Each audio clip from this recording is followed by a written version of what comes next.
Vous êtes chez Tartampion, salut à tous. Aujourd'hui je vous présente les cartes de Winter Kingdom et c'est la deuxième partie dans laquelle je vais vous présenter les cartes capacité. En effet, dans Winter Kingdom il y a beaucoup de cartes, donc j'ai préféré vous faire deux vidéos. Les cartes capacité ont un dos comme ceci et il y en a 25 dans le jeu. Elles comportent deux actions que vous allez pouvoir acheter. Je vous remets les règles comme ça vous pourrez les regarder. Et sur certaines cartes vous avez une flèche ici en bas. Et bien cette flèche indique que cette dernière action développe la première. Donc quand vous aurez activé les deux capacités de cette carte, par exemple, vous commencez par la première et ensuite vous développez la seconde. Et sur certaines cartes, on a des couleurs de fond qui sont différentes pour chaque type d'action. On commence avec le port. Et cette action-là vous explique que vous allez pouvoir placer une maison sur une case constructible du même type de terrain que celui indiqué sur la carte terrain que vous avez pioché.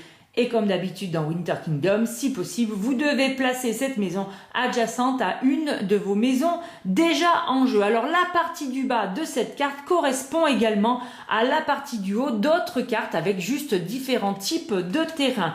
Ici, vous pouvez placer une maison sur une case du type de terrain indiqué. Si possible, on doit la mettre adjacente à une de nos maisons déjà en jeu. Donc après le port, eh bien, on va retrouver toutes ces actions-là ici, par exemple, sur la carte pâturage, la scierie, la source, vous voyez, on les retrouve ici. On voit juste changer le type de terrain et elles sont en action qui se situe dès le niveau du haut. Alors dans le marché, la ferme, la caserne et la mine, sur l'action du haut, eh bien vous allez pouvoir placer une maison sur une case constructible adjacente à une case du type de terrain représenté ou adjacente à un de vos propres forts. Si possible, toujours on fait ça de façon adjacente. Pour l'instant, je ne vous présente que les actions où on va rajouter des maisons supplémentaires, mais vous allez voir par la suite qu'on pourra les déplacer. Ensuite, on va continuer avec la taverne, qui est cette carte-là. Cette action-là, eh bien, vous dit que vous pouvez placer une de vos maisons au bout d'une ligne composée d'au moins 3 de vos maisons. L'orientation de cette ligne n'est pas importante, horizontale ou diagonale. La case choisie pour placer votre maison doit être bien évidemment constructible. Et sur la partie du bas, vous placez une de vos maisons au bout d'une ligne composée d'au moins 3 maisons d'un de vos adversaires. L'orientation de la ligne n'est pas importante, c'est la même chose, donc c'est juste des cases adversaires qui sont expliquées. On a ici l'avant-poste. Alors sur la partie du haut, vous allez placer une maison sur une case vide constructible qui est adjacente à exactement une autre de vos maisons, Et sur la partie du bas, vous allez placer une maison sur une case vide constructible qui est adjacente au maximum à 3 autres de vos maisons. Si on reprend nos cartes marché, caserne et compagnie, eh bien on va regarder ce qui est dessiné sur la partie du bas. C'est juste le différent terrain qui change. On va placer une de nos maisons adjacentes à un groupe de nos maisons qui touche un château, un village ou un de vos forts. La case choisie pour placer votre maison doit être constructible. La tour. Placez une de vos maisons sur le bord extérieur du plateau de jeu. Vous pouvez choisir n'importe lequel des 6 types de terrains constructibles. Et si possible, on doit faire ça de façon adjacente. Ensuite, on a la propriété. Vous placez une de vos maisons sur la section centrale du plateau de jeu. La case choisie doit être constructible, si possible, toujours de façon adjacente. La carte croisement, elle vous permet de placer une maison supplémentaire sur le type de terrain représenté à droite de celui indiqué sur votre carte. Donc vous voyez, on vous donne ici une ligne de type de terrain et vous pouvez également utiliser ce type de terrain pour placer les 3 maisons de votre action obligatoire. Et sur les cartes, il y a une dernière action, on va rajouter une maison avec la partie basse de la caravane où on vous dit que vous pouvez placer une de vos maisons sur la case sur laquelle était posée la maison que vous venez de déplacer.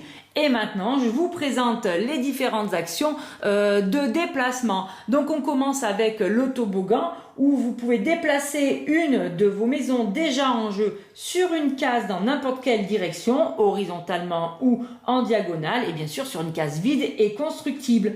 La case sur laquelle vous déplacez votre maison n'a pas besoin d'être adjacente à une maison déjà posée en jeu. On va retrouver aussi cette icône là, vous voyez, elle est en haut de la caravane, elle est en bas du toboggan. Cette icône vous permet de déplacer une de vos maisons déjà en jeu de 2 cases en ligne droite dans n'importe quelle direction, horizontale ou diagonale, sur une case vide constructible. Lors de ce déplacement, vous pouvez passer par-dessus d'une case de n'importe quel type de terrain. Ceci inclut les cases glace, montagne, tunnel, village et château. Et la case sur laquelle vous déplacez votre maison n'a pas besoin d'être adjacente à une de vos maisons déjà en jeu. On va retrouver, voyez, ces actions sur les différentes cartes. On reconnaît bien maintenant l'iconographie, notamment sur le cheval. Et le cheval a cette particularité-là en plus. Vous pouvez déplacer une de vos maisons déjà en jeu de 2 cases dans n'importe quelle direction, horizontale ou diagonale, vers une case vide constructible. Et vous n'êtes pas obligé de vous déplacer en ligne droite. Lors de ce déplacement, vous pouvez passer par-dessus n'importe quel type de terrain comme précédemment, glace, montagne, tunnel, village et château. Et la case sur laquelle vous déplacez votre maison n'a pas besoin d'être adjacente à une de vos maisons déjà en jeu. Ici, on a le chariot où maintenant on connaît l'explication de la capacité du bas, mais pour la capacité du haut, vous pouvez déplacer une de vos maisons déjà en jeu du nombre de cases de votre choix du moment que vous restez sur le même type de terrain tout au long du déplacement. Donc ça, c'est assez intéressant à jouer.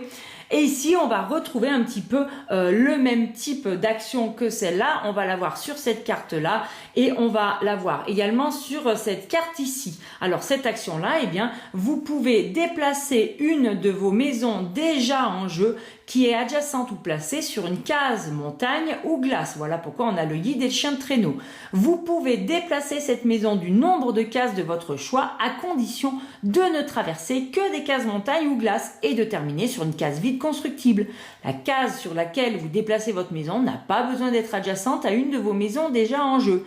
À préciser que vous ne pouvez déplacer votre maison qu'à travers des cases inoccupées. Donc on a aussi la partie basse ici du chien de traîneau qui vous explique que vous pouvez déplacer une de vos maisons déjà en jeu qui est adjacente ou placée sur une case glace. Vous pouvez déplacer cette maison du nombre de cases de votre choix à condition de ne traverser que des cases glace et de terminer le déplacement sur une case glace. La case sur laquelle vous déplacez votre maison n'a pas besoin d'être adjacente et vous ne pouvez déplacer votre maison qu'à travers des cases inoccupées. Donc les règles reprennent souvent les mêmes textes.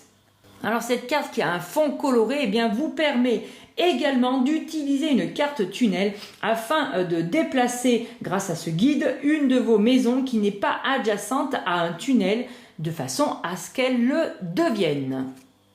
Quant au wagon, avec la partie du haut, vous pourrez déplacer une de vos maisons déjà en jeu sur une case constructive qui est adjacente au même groupe de maisons, uniquement les vôtres. Alors que dans la partie basse, vous pouvez déplacer une de vos maisons déjà en jeu sur une case constructive qui est reliée au même groupe de maisons, que ce soit les vôtres ou celles d'un autre joueur. Le traîneau, sur la partie du haut, vous pourrez déplacer une de vos maisons déjà en jeu en ligne droite, soit horizontalement, soit en diagonale jusqu'à ce qu'elle soit bloquée par un obstacle. Un obstacle est une case déjà occupée par une maison ou un fort ou n'importe quelle case d'un type de terrain sur lequel vous ne pouvez pas placer de maison directement. Glace, montagne, tunnel, village ou château. Placez votre maison sur la dernière case avant l'obstacle. Et la partie basse du traîneau, c'est déplacer une de vos maisons déjà en jeu en ligne droite, soit horizontalement, soit en diagonale, jusqu'à ce qu'elle soit placée devant une case bloquée par un obstacle. Un obstacle, eh bien, c'est exactement comme ce que je viens de dire tout à l'heure. Pour la partie basse de la propriété, après avoir placé une maison supplémentaire sur une case située au centre du plateau de jeu, vous pouvez déplacer cette maison d'une case dans n'importe quelle direction sur une case vide inoccupée, à condition que cette case se situe toujours au centre du plateau de jeu. La case sur laquelle vous déplacez votre maison n'a pas besoin d'être adjacente à une de vos maisons déjà en jeu. Et vous ne pouvez déplacer votre maison qu'à travers des cases inoccupées situées au centre du plateau de jeu.